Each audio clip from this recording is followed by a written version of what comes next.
And we are back. Welcome to my preview and predictions for the opening couple of nights of the FIFA Club World Cup, the tournament that FIFA would have us all believe is going to be the new top club tournament in the world. And look, whether you're someone that's excited for it or you're not, I'm going to be here every single day covering every single match of this tournament because I, for one, I'm more intrigued. I'm not going to sit here and say I'm excited. I'm more intrigued because I've always wanted the Club World Cup to be a bit more than what it used to be.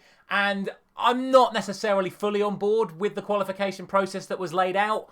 But we've got a tournament, we've got a lot of big teams in it, and I'm genuinely curious to see how all the other teams from across the rest of the world compete against who are considered the top sides in the world right now, which is, of course, the European sides. Now, before we get into it, if you haven't done so already, please do consider dropping a like on this video. If you do enjoy all of my prediction series, share it with a friend to get as many people involved in this Club World Cup as possible. Subscribe with notifications turned on so don't miss out on any of the videos we're going to be posting for this Club World Cup. We're always going to be at least 24 hours in front, with the exception of tonight's game between Ahly and Inter Miami, because I didn't want to just do a one-off video for one game. I wanted to do as many as possible on the opening day. So without any further ado, here are the 5 fixtures taking place over the course of the next 2 nights over in the United States of America. And we start off with the opening game, tonight's match between Ahly of Egypt and Inter Miami of the United States. Statistically, the best team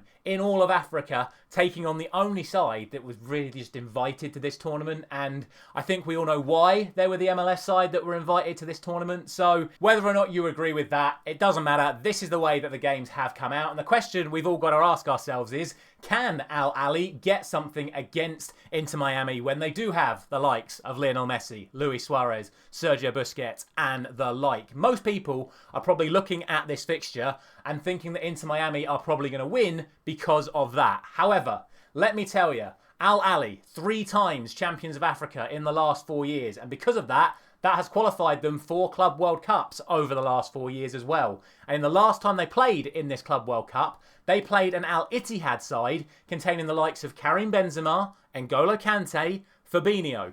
In my opinion, not far off the sort of players that they're going to be coming up against Inter Miami. And do you know what happened in that game? Ahly absolutely crushed them. They beat them easily. Not only that, they also played an MLS team in Seattle Sounders. More on them later on in this video. And they beat them as well. So for those of you that think Inter Miami are just going to stroll up to this competition and because they have the 8-time Ballon d'Or winner, they're just going to blow the teams like Ahly away, think again. This is a very, very good side. And if anything, they've got better since those matches 2 years ago. So for me, I'm looking at this through the perspective of I honestly think anything could happen in this match. I think Ahly are capable of beating Inter Miami. I think obviously if the likes of Messi and Suarez play to their full potential, they may end up being too much for Ahly. So for me, I think the bookmakers are going to have Inter Miami as strong favourite, but I am not that convinced in the slightest. I'm not brave enough to give Ahly the win, but I'm brave enough to give them a chance, given the fact that it is the opening game of the tournament and the opening match of the tournament. I'm going for a 2-2 draw for Ahly and Inter Miami. Of course, one other thing to say is obviously Inter Miami do technically have home field advantage, given that the game is being played in America. On to tomorrow then, and the first game of tomorrow sees Bayern Munich taking on Auckland FC. Now, as much as I've just bigged up the prospects of a side like Ahly getting a result against Inter Miami, Auckland City are actually the most capped side in the Club World Cup. They are 12-time Oceania champions. They qualify for the Club World Cup basically every single time the tournament has been played. The problem is, in all of their entries into the Club World Cup over the last 15 years, they've only won 1 match and they've only scored 2 goals. And now they're coming up against Bayern Munich, who obviously have just won another Bundesliga title. They are a team full of absolute superstars. They score goals for fun. They have a very good defensive record. And again, with the greatest of respect to Auckland City, Bayern Munich are a side that are just ultimately on an entirely another level to them. I expect this to be an absolute massacre. To be honest, given the rest of the teams in that group, it wouldn't surprise me to see Bayern actually rest players for this game to save their more world-class players for the other teams in this group. And again, that's no disrespect to Auckland City. It's just, unfortunately, Bayern Munich's reserves are also way better than Auckland City. We'll see what's going to happen. I just expect Bayern to win this very comfortably. I'm going to go for 7-0 to Bayern Munich. Auckland have been on the receiving end of some very heavy scorelines in the Club World Cup over the past few seasons. I can't see this one being any different. Next up is probably the biggest match of the opening 2 nights. It is 2 European giants going head-to-head. It's Paris Saint-Germain taking on Atletico Madrid. Now, most people right here, right now, would be saying that Paris Saint-Germain are the best team in the world, and rightfully, they are the favourites to win this Club World Cup after an incredible year, winning the treble, which obviously culminated in that incredible 5-0 win in the Champions League final over Inter Milan. However, they're coming up against Atletico Madrid's side, who we know how they play. They're robust, they're rugged, they're dirty. They will do anything it takes to win a football match. And they've also played Paris Saint-Germain earlier on this season in the Champions League. And in Paris, Atletico Madrid beat Paris Saint-Germain 2-1.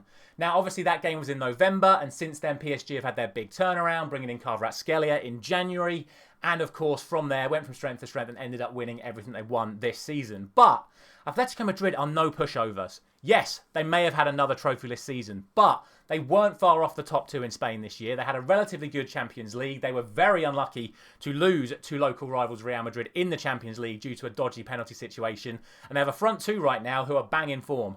Julian Alvarez and Sorloth, absolutely flying. And let's not forget, Julian Alvarez is the only player right now who is a current holder of both the Club World Cup and the International World Cup. No other player in the tournament can say that. Just Julian Alvarez, and he'll be out to put in a performance in this match. Furthermore, PSG will be without their star man, Ousmane Dembele, who is set to miss at least this game due to an injury he picked up in the Nations League. So there is definitely a chance for Atletico Madrid to get a result here. But given how the season's ended, I think we have to go for PSG, certainly in this opening match. I'm going for a 2-1 victory to Paris Saint-Germain.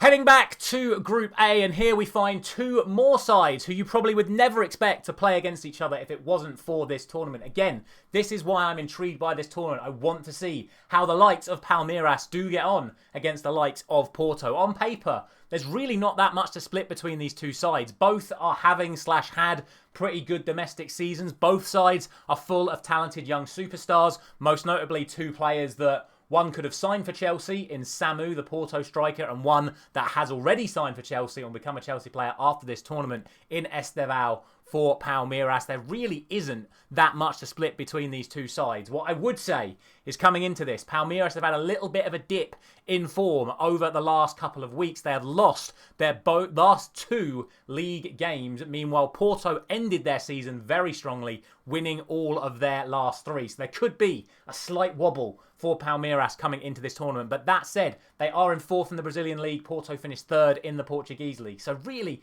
like I say, not much to split between these 2 sides in terms of how they are performing/performed domestically. Final thing to note in terms of form coming into this, Porto did play a warm-up game against Wydad Casablanca, and against a side that you would expect them to beat pretty comfortably, they did only beat them 1-0. So who knows? There could be an opportunity foul for Palmeiras to get a result here. Furthermore, there is rumours that Diogo Costa, the Porto goalkeeper, could be missing for them in this match. And if he is, that is a huge, huge loss for them.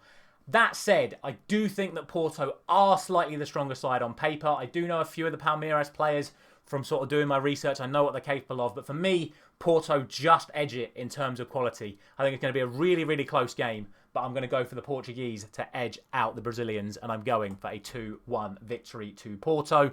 And then finally, we have Botafogo taking on Seattle Sounders, and these 2 sides are sides that are not having very good domestic seasons so far. Botafogo are 8th in the Brazilian Serie A. Seattle Sounders are 14th in the MLS overall so far. Although, to be fair to them, they are missing a fair few players through injury right now. And unfortunately for them, that is going to continue into this tournament. So, early advantage to Botafogo coming into this match in terms of the team lineups.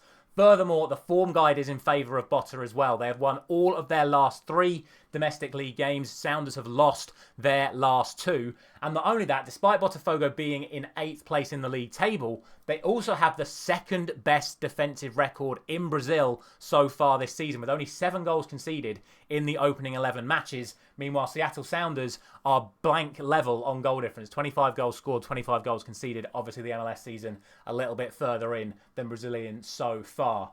Furthermore, once again, we know how Seattle Sounders performed in the Club World Cup a couple of years ago off the back of their North American Championship win. We know they lost to Ahly. So, again, I think Botafogo should be considered the favourites for this one. On their day, I'm sure Seattle can produce, especially given the fact that, again, they are one of the host clubs for this competition, all games being played in the United States. But for me, I'm rounding off the opening couple of days of this Club World Cup with a win for Brazil and Botafogo. I'm going for a 2-0 victory to them. As always, let me know all your thoughts down in the comment section below. Are you excited for this Club World Cup? Like I say, I'm very intrigued to see what's going to happen. Thank you very much for watching. As always, I'll be back same time tomorrow covering all of the matches taking place on Monday. So a final thank you very much for watching. I'll see you very soon.